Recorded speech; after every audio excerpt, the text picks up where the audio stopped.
Welcome, everybody. I am your host, and also the author of Financial Epiphany, Scott Yamamura. So, welcome. Some of the greatest financial advice ever is save early. These two words, right? Most of us believe it. We may even trust the person that's telling these two words for us, but they're not enough on their own. You see, there's something dramatically missing from this. How do we take action? What do we do? This is not quantifiable. Tonight, we're going to work on understanding what to do. We're going to take this great advice out there and quantify it tonight. Okay, what do you think of this? Finances can be a dry, uninteresting, intimidating thing to most of us, full of shame, guilt, and regret. It can feel like a lot of noise out there. It can feel like it's overwhelming. And we can experience analysis paralysis at all the options, frozen with indecision and inaction. So, instead of taking that path, we're going to cut a path straight through via a simple framework. This simple framework has 3 principles. And when we make money pose in such a fashion and say, these are the 3 principles we want you to pose by, it actually freezes in place long enough for us to understand it. Let's look at these 3 principles. And remember, this has to do with multiplying money. Starting a career at age 22, that's a very common age to start a career at. Could be 21, could be 23. We're going to lock it down at age 22. 40 years of work. That is the average career duration. Could be 39, could be 41. We're going to lock it down at 40 years, the most common. And thirdly, a 7.2% rate of return. Very common rate of return, coming from stocks, bonds, index funds, things like that, coming from investing. And that's over a very long period of time that it's very common and actually leads to some of the simplest math ever. And that's also why we're choosing that as part of these 3 pieces of the simple framework. All right, let's have a mental miracle with our money.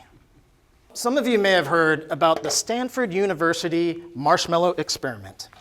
Come with me as we experience what it was like to be one of the children in this experiment. All right, we're all 5-year boys and girls right now, okay? In front of us is a blessed, wonderful, white spongy treat, a marshmallow, glowing under the lights like a treasure. A woman in her lab coat comes over, leans down to our level and says, that marshmallow right there, I'm going to leave the room. If you eat it, that's all you get. But if you leave it alone, I will reward you with a second marshmallow. She leaves. It's just the marshmallow in us now. We try not to look at it. We sit on our hands. We wriggle in our seat. And we think of the 2 marshmallows. We poke it. Soft, squishy, perfect. And then we remember the 2 marshmallows. Time crawls on like sleepy turtles. And then the woman comes back. She gives us a second marshmallow. You waited.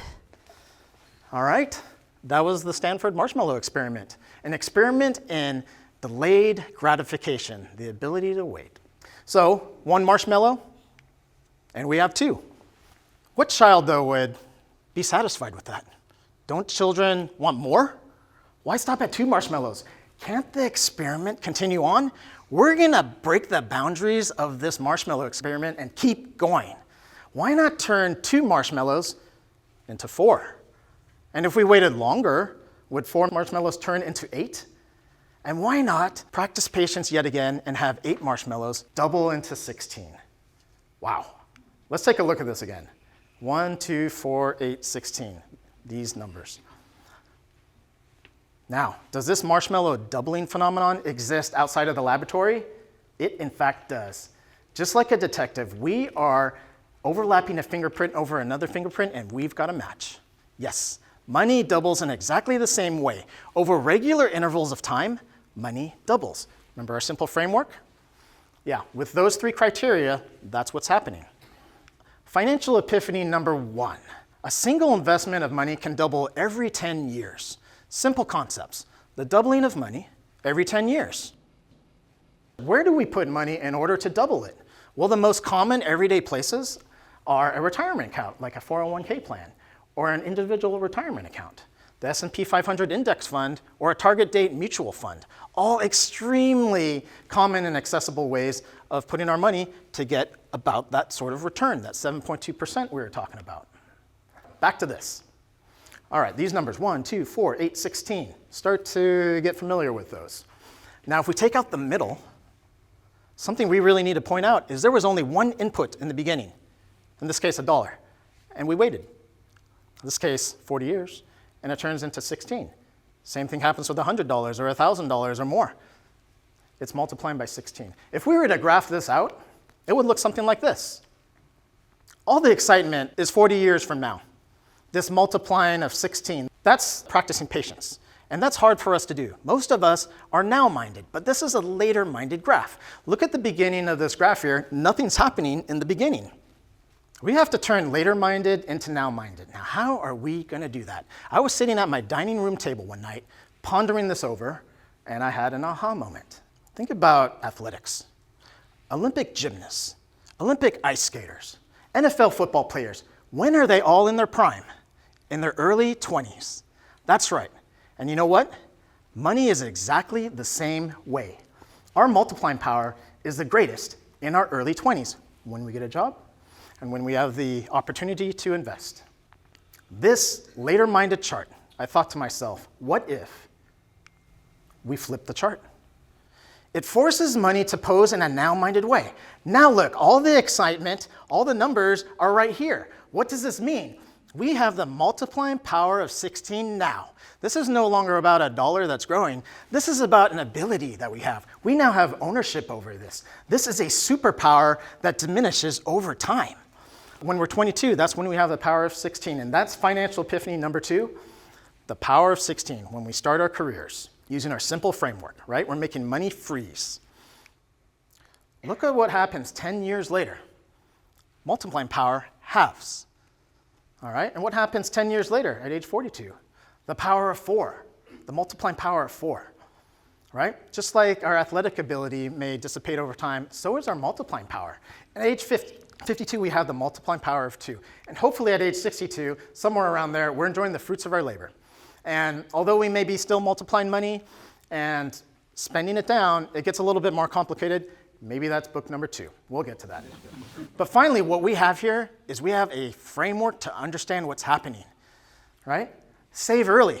That's not enough. We now have an understanding. We have numbers applied to this. We now can compare. We now can plan. Let's take a look at how this works. All right. Now, most of us, if we could go back in time, we might have some very, very good advice for ourselves, right? And who are we going to trust more than ourselves? So let's go back in time and talk to my 22-year-old self.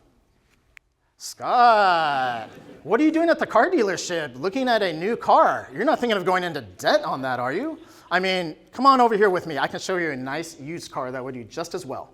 And believe me, Sue right there, she will still marry you. You have the power of 16 at age 22. If you save $10,000 by buying used, that can grow into $160,000 by the time you retire.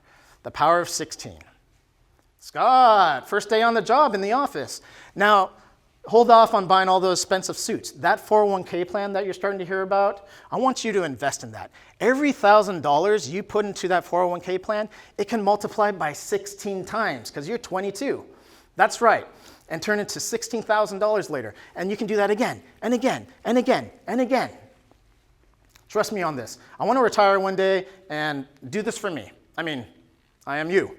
Do this for us. Scott, what are you doing at the baby store looking at baby cribs? Oh, that's right. You're going to have a little son in a few years. That's right. It's going to be a boy. I suggest you name him Logan. I know it sounds crazy, but consider investing in his 529 college plan now. What? Around the time he's born? Let's walk through how this works. The average college tuition loan is $40,000. That's what's borrowed, all right? Now, financial epiphany number 1 talks about money doubling every 10 years. So if we were to save money 10 years earlier, how much would we have to have set aside? $20,000, and 20 can double into 40. But what if we got extra excited and wanted to save even 10 years earlier when our son was born? We only need to save $10,000. 10,000 can double into 20, 20 can double into 40. And look at this. If we save up front for our child's college, we can set aside $10,000 and it'll grow into what we need it to. Versus $50,000 if we take a loan out and pay interest for the very same college education. Now we get the comparison. Now we know what happens if we save early. We have a framework. All right, we're going to do another little exercise. All those who are around age 42 or below, raise your hand. You have the power of 4 or more. All right? Now those who are age 32 and below, keep your hands up, 32 and younger. All right, the power of 8, the multiplying power of 8 with your money. Okay, age 22 and below, keep your hands up. Okay, we got a few here. Yes, the power of 16, and that is in your prime. And some of you are teenagers, right? So guess what, guys? It doesn't stop there. The power of 32. And if you start saving when your child is just born, they have the power of 64. Pretty incredible. Now, I did not leave you 52-year-olds out. I just wanted to respect our elders and not call you out for your age. You're welcome. But you have the power of 2. And let me tell you, there are places in the world where money cannot double. It is an incredible thing. Warren Buffett, the famed investor, says if you're born in America, you have won the ovarian lottery. And by that he means we were born into prosperity and opportunity. So doubling money is no small thing. And if you're 62, maybe you're retired, but the thing is it doesn't stop there because you can look at investing in the younger generation. And you can start teaching the younger generation about their multiplying power. All right, now all those who want to know all the other details, because we just talked about one way of understanding money, that's all in the back of this book that I wrote, all the varieties. I'm this age, what if I earn this much instead, this and that. So that's all there for you in case you're wondering. Back to this, save early. We have now quantified it. It's no longer 2 short words. We have created understanding, the 2 financial epiphanies. And we have cut through all the noise with our simple framework, right? Remember this? Age 22, 40 years of work, a 7.2% rate of return. We've asked money to freeze and stay still so we can understand it. And we end up with the 2 financial epiphanies. A single investment of money can double every 10 years. And financial epiphany number 2, the power of 16. These are rules of thumb. These are simple solutions. We can go everywhere with these and use them in big money decisions. I know I do. The past 15 minutes, we talked about discovering your ability to multiply money. Now I want you to go out and reimagine your financial life. Thank you.